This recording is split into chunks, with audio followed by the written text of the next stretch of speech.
ইচ্ছা, আশা, প্রত্যাশা, আকাঙ্ক্ষা এসবই তো মানব সমাজের চালিকা শক্তি, তাই না? যদি কেউ আপনাকে প্রশ্ন করে যে আপনি কে, তবে আপনার উত্তর কি হবে? বিবেচনা করুন।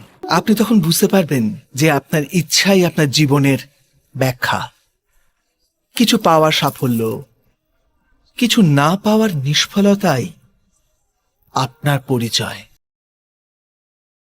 অধিকতর ব্যক্তি এইভাবে জীবিত, নিজের ভেতর থেকে শেষ হয়ে যেতে থাকে, তবু নিজের ইচ্ছেগুলোকে মারতে পারে না।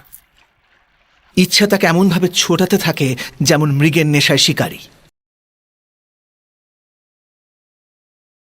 কিন্তু আবার এই ইচ্ছাগুলির গর্ভ থেকেই জ্ঞানের প্রকাশও ঘটে। কি করে? যখন ইচ্ছা অপূর্ণ থেকে যায়, আশা ভেঙে যায়, তখন সেখান থেকে জ্ঞানের কিরণ প্রবেশ করে মানুষের হৃদয়ে। না, এই গাথা শুধু ইচ্ছাদের পরস্পর সংঘর্ষের নয়, নয় মহতাকাঙ্ক্ষা থেকে জন্ম নেওয়া ভয়াবহ রক্তপাতের। এই গাথা হল ইচ্ছার গর্ভ থেকে উৎসারিত হওয়া জ্ঞানের।